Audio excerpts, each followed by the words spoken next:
SSC পরীক্ষা 2025 এর result প্রকাশ করা হয়েছে। এখন এসএসসি পরীক্ষা 2025 এর শিক্ষার্থীদের হাতে দুইটি অপশন রয়েছে, এক কলেজে ভর্তি হওয়া, দুই পলিটেকনিক্যালে ভর্তি হওয়া। তো আজকের ক্লাসে মূলত আমি কলেজ এবং পলিটেকনিক্যাল এই দুইটা টপিকেই ভর্তি হতে কি কি যোগ্যতা লাগবে, কতটুকু পড়তে হবে বা কী সময়সীমা রয়েছে, আবেদন করার পদ্ধতি, খরচ এবং ভর্তি সম্পর্কিত বিস্তারিত সকল কিছু জানাবো। তোমার রেজাল্ট অনুসারে, তোমার আর্থিক অবস্থা অনুসারে তোমার আসলে কোথায় ভর্তি হওয়া উচিত এবং ভবিষ্যতে তাতে তুমি কি চাকরি পাবা তার উপরে ডিপেন্ড করে তুমি সিদ্ধান্ত নিতে পারবা যে আসলে তোমার কলেজে ভর্তি হওয়া উচিত না পলিটেকনিক্যালে ভর্তি হওয়া উচিত। সর্বপ্রথম যদি কলেজের কথা বলি, তো কলেজের ভর্তি প্রক্রিয়া এবার একটু লেট হয়েছে, কেননা রেজাল্ট প্রকাশ হতে লেট করেছে, পাশাপাশি তোমাদের পরীক্ষাটা কিন্তু অন্য থেকে একটু আলাদা হয়েছে।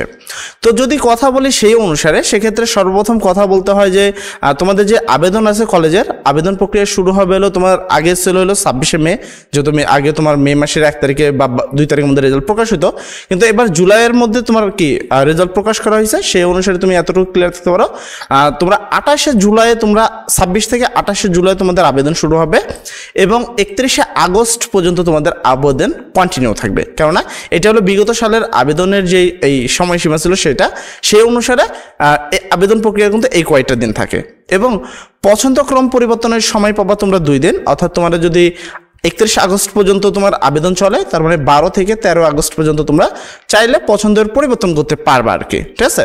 এবং প্রাথমিকভাবে তোমাদের কলেজের যে নির্বাচন বা ফলাফল প্রকাশ, সেটা তোমাদের গত তাহলে 23শে আগস্ট প্রকাশ করা হয়ে যাবে।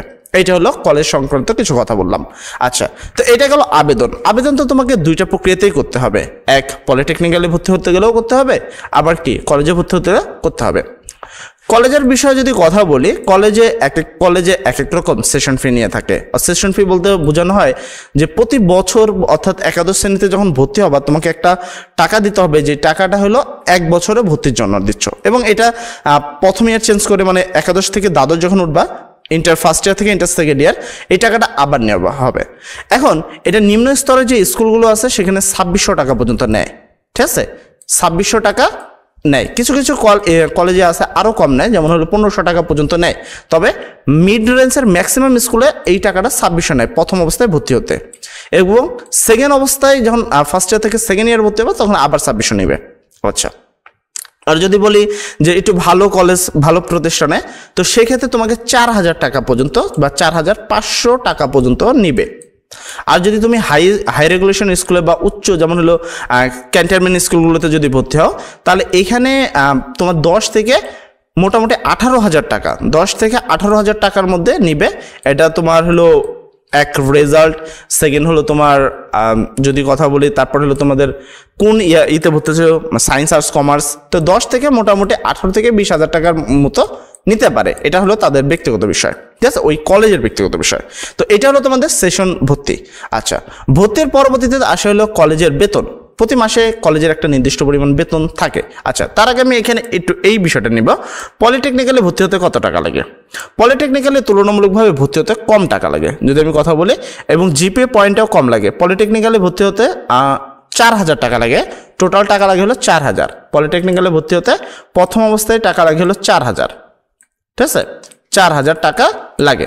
কিছু কিছু জায়গায় এটা 9000 পর্যন্ত ওঠে, মানে 4 থেকে তুমি 9000 পর্যন্ত রাখতে পারো, ঠিক আছে। সর্বনিম্ন প্রতিষ্ঠানগুলোতে 4000 লাগে এবং সর্বোচ্চ প্রতিষ্ঠানগুলোতে 9000 টাকা পর্যন্ত লাগে। এই পর্যন্ত হলো ভর্তির জন্য। এবং পলিটেকনিক্যালে কোনো বছর ভিদ নেই, এটা হলো টোটাল হলো তোমাদের যে সময়সীমাটা রয়েছে পলিটেকনিক্যালের, সময়সীমা হলো 8 সেমিস্টার। সেটা কখনো কখনো 3 বছরও কভার হয়ে যায়, কখনো 2.5 বছরের মধ্যেও কভার হয়ে যায়। এই 8 সেমিস্টার, টোটাল 8টা সেমিস্টার তোমাদের নেওয়া হবে। এই 8 সেমিস্টার কমপ্লিট হলে তোমাদের পলিটেকনিক্যাল শেষ হয়ে যাবে, ঠিক আছে। তাহলে আমাদের ভর্তি সম্পর্কিত মোটামুটি একটা বিষয় জানতে পারলাম। এরপর আসি, যখন আমরা কলেজে ভর্তি হবো, কলেজের যদি বেতনের কথা বলি, কলেজের বেতন মোটামুটি যদি অ্যাভারেজ কথা বলি, সর্বনিম্ন কলেজগুলোতে 200 টাকা বেতন, সর্বনিম্ন প্রতি মাসে 200 টাকা বেতন। আর সবচেয়ে ভালো প্রতিষ্ঠানের কথা বলো, সর্বোচ্চ 1000 টাকা বেতন রয়েছে, সর্বোচ্চ তোমার বেতন রয়েছে 1000 টাকা, ঠিক আছে। এখানে নটর ডেমও কিন্তু তোমার যে বেতনটা সেটা কিন্তু তুলনামূলক 1000 টাকার মধ্যেই রয়েছে। তাহলে এখানে আবার কথা আছে, সায়েন্সের তুলনামূলক সবচেয়ে বেশি হয়, আর্টসের একটু কম, কমার্সের কম, আর্টসের হলো তার থেকেও কম হয়ে থাকে। তো মোটামুটি 200 থেকে তোমাদের 1000 টাকা প্রতি মাসে বেতন রেঞ্জ ফলো করতে হবে। আচ্ছা, এর পরবর্তী কথা বলি যে এইখানে যদি বলি এর বেতন কত, এটার কোনো বেতন নির্দিষ্ট কোনো বেতন নাই, এটা টোটাল সেমিস্টার হিসাব করা হয়। প্রতি সেমিস্টার তোমার প্রত্যেক সেমিস্টারে খরচ হয় মোটামুটি 8 থেকে 9,000 টাকা। একটা সেমিস্টারে খরচ হয় 8 থেকে 9,000 টাকা। এখন তোমার যদি 8,000 টাকা করে খরচ ধরি আমি, এক সেমিস্টারে 8 থেকে 9,000 টাকা খরচ হয়, 9,000 টাকা। এখন 8,000 করলে 64,000 টাকা খরচ হচ্ছে, তাই তো? 8,000 টাকা করে দিলে 28টা 64, তো 64,000 টাকা খরচ হচ্ছে তোমার টোটাল। আর যদি 9,000 করে ধরো তাহলে সেই অনুসারে তুমি 8 দিয়ে 9 করে প্রত্যেক সেমিস্টারে তোমার 8 থেকে 9,000 টাকা তোমার খরচ হবে, টোটাল 8টা সেমিস্টার চলবে। আচ্ছা, এই বিষয় গেল। এবং কলেজে যদি কলেজে আমরা ভর্তি হই, কলেজে আমাদের বই কেনার খরচ রয়েছে। একটা বই কেনা আমাদের মোটামুটি বই কিনতে তুলনামূলক বেশি টাকা লাগে, মোটামুটি 4 থেকে 6,000 টাকা পর্যন্ত বই কিনতে খরচ হয় আমাদের, ঠিক আছে? 4 থেকে 6,000 টাকা পর্যন্ত। এবং তোমাদের ক্লিয়ার করি, তোমাদের শুধু বই একত্রেই 2 ইয়ার কিনতে হবে, ফার্স্ট ইয়ারের বই এবং সেকেন্ড ইয়ারের বই একত্রেই কিনতে হয়। কিন্তু কিছু কিছু প্রতিষ্ঠান আছে যারা প্রথমে ফার্স্ট ইয়ার কেনে পরে সেকেন্ড ইয়ার কেনায়, কেউ কেউ আছে একত্রেই কেনায়। তো এটা তোমাকে প্রস্তুত থাকতে হবে যে আমরা 10,000 টাকার বই একবারে কিনা লাগতে পারে ভালো প্রতিষ্ঠানগুলোতে ভর্তি হলে, এটা বিষয়। পলিটেকনিক্যালে তুলনামূলক বই কেনার খরচটা একান্তই কম, সেটা তুমি মোটামুটি 2,000-এর মধ্যে তোমাদের বইগুলো সব কেনা হয়ে যাবে, এদিক দিয়ে এটা একটু কম রয়েছে। এরপরে যদি আমি কথা বলি কলেজের বিষয়ে, কলেজে তোমার কি আর তো তোমার কি প্রাইভেট বেতন টেতন এগুলোর কথা যদি বলি, তো প্রাইভেট তোমাকে কলেজে তো অবশ্যই পড়তে হবে। প্রত্যেকটা কলেজে 15 দিনে মাস থাকে, এবং ডিপেন্ড হলো যদি শহর অঞ্চলে থাকো তাহলে 3 মাসে 10,000 12,000 টাকার কোর্স কিনতে হয়। আর যদি তুমি গ্রাম অঞ্চলে থাকো সেক্ষেত্রে তোমার হয়তো বা বেতনটা 500 থেকে মোটামুটি 750-এর মধ্যে হয়ে থাকে, ঠিক আছে? 500 থেকে 750। আর শহরের মধ্যে গেলে এটা ডাবল হয়ে থাকে, অর্থাৎ 1,000 থেকে 1,500 টাকার মধ্যে শহরের বেতনগুলো হয়ে থাকে। আর যদি কোচিং হয় তাহলে এক সাবজেক্টের কোচিংয়ে বা একটা সার্কেল কিনতে তোমার মোটামুটি 14 থেকে 12,000 টাকা খরচ হয়। এটা হলো তোমাদের প্রাইভেট বেতন। এখানে প্রাইভেট পড়াতে তেমন কোনো বিশেষত্বর প্রয়োজন পড়ে না। আর এখানে তোমাদের যোগ্যতার যদি কথা বলি, মোটামুটি 3 থেকে 3.5 হলে তুমি ইজিলি ভর্তি হতে পারবা। তবে যদি 2.0 থাকে তাও অনেকে ভর্তি হতে পারে। তো 3 থেকে 3.5 পর্যন্ত হইলে তুমি মোটামুটি সবগুলোতে ভর্তি হতে পারবা।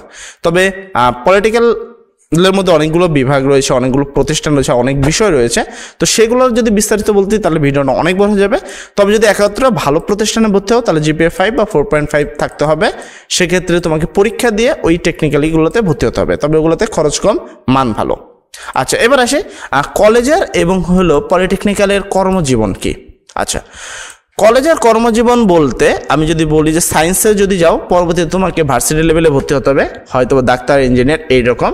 আর যদি তুমি আর্টসে থাকো, আর্টসে তোমাকে পরবর্তীতে মানে ভার্সিটি তোমাকে মেনলি ভার্সিটি ভর্তি হতে হবে, হয় মেডিকেল, যদি সায়েন্স থাকে তাহলে মেডিকেলে ভর্তি হতে হবে। আর যদি আর্টসে থাকো তাহলে তোমাকে একটা ভার্সিটিতে ভর্তি হতে হবে, ঠিক আছে? আচ্ছা, আর পলিটেকনিক্যালের কথা বলি, পলিটেকনিক্যাল কমপ্লিট করার পরে তোমাকে বিএসসি করতে হবে। পলিটেকনিক্যালে পরবর্তীতে আসে হলো বিএসসি, যে কোনো একটা সুনামধর্মী প্রতিষ্ঠানে, যেমন বাউড বা ভালো ভালো বুয়েট, যে কোনো একটা প্রতিষ্ঠান থেকে তোমাকে বিএসসি কমপ্লিট করতে হবে। এরপরে আসে তোমাদের চাকরির পালা। যদি তুমি ডাক্তারি হয়ে থাকো তাহলে তো ডাক্তার হয়ে গেল, ইঞ্জিনিয়ার হলে ইঞ্জিনিয়ার হয়ে গেল, যদি উকিল হয়ে থাকে তাহলে উকিল হয়ে গেল। এই 3টা পেশা একটু ভিন্ন। এছাড়াও তুমি যে কোনো ডিপার্টমেন্টে চাকরি করতে পারো, এমনি কোনো বিষয় নাই, মানে ইজিলি এটা কোনো ধরাবাধা কোনো নিয়ম নেই। এছাড়াও এখানে বিশেষ ক্যাডার হতে পারো, এটা একটা বিশেষ অপশন রয়েছে। আচ্ছা, পলিটেকনিক্যালের কথা হলো বিএসসির পরে তুমি সরাসরি 2টা অপশন রয়েছে তোমার কাছে। তুমি চাইলে পলিটেকনিক্যাল কমপ্লিট করার পরে বিএসসি নাও করতে পারো, কোনো আহামরি কোনো বিষয় নাই। তবে যদি কলেজে ভর্তি হওয়ার পরে তুমি যদি না করো, অর্থাৎ হলো তোমার ভার্সিটি না করো, সেক্ষেত্রে তোমার চাকরির যোগ্যতা একান্তই কম। তোমার তখনকার বেতন হবে মাত্র 10,000 টাকা সিকিউরিটি চাকরি, কারণ কলেজে এর থেকে বেশি তো হয় না, কলেজ পাশের এখন তো এই ধরনের চাকরি নেই। কিন্তু পলিটেকনিক্যালে এদিকে সুবিধা আছে। পলিটেকনিক্যাল হলো একটা কারিগরিক শিক্ষা, তো এই কারিগরিকভাবে যদি তুমি কোনো কারণবশত পলিটেকনিক্যাল করেছো কিন্তু বিএসসি করার টাকা নেই, তুমি চাইলে একটা দোকান খুলে নিয়ে সেই জায়গায় তুমি যে কর্মটা শিখেছো সেই বিষয়টা নিয়ে একটা দোকান খুললে তুমি এখানে দেখা যাচ্ছে একটা বেনিফিট পাবা, প্লাস তোমার জীবনটা চলে যাবে আর কি। মানে পলিটেকনিক্যালে এই দিক থেকে এগিয়ে থাকে। অপরদিকে আসে কলেজে তো বললামই যে ভার্সিটি ভর্তি হতে হবে, দেন সেন চাকরি, এর আগে চাকরির আশা করাই যাবে না। পলিটেকনিক্যালে বিএসসির পরবর্তীতে তোমাদের বেতন মোটামুটি 40 থেকে 80,000 টাকার মধ্যে হয়ে থাকে। আর যদি বিএসসির কথা বলি কলেজের ভিতরে, কলেজে মোটামুটি যদি তুমি মানে অনার্সটা করে ফেলো, তাহলে তোমাদের এখানে বেতনটা মোটামুটি লেভেলে, যদি সর্বনিম্ন কথা বলি তাহলে 15,000 টাকা থেকে শুরু হবে, ঠিক আছে। আর যদি সর্বোচ্চ করি তাহলে তুমি যদি ব্যাংকিংয়ে চাকরি করো বা ভালো ভালো এতে চাকরি করো, সেক্ষেত্রে তোমার 65,000 থেকে 1 লাখ টাকা পর্যন্ত বেতন আসবে। এটা তুমি ক্লিয়ার রাখতে পারো যে 65 থেকে 1 লাখ পর্যন্ত তোমার বেতন আসবে। তো এই ছিল কলেজ আর হলো পলিটেকনিক্যালে খরচ, ভবিষ্যৎ কী কী লাগবে, টোটাল বিষয়টা আমি তোমাদের সাথে একটু আলোচনা করার চেষ্টা করছি। সবাই ভালো থাকবা, সবার জন্য দোয়া করি। আসসালামু আলাইকুম।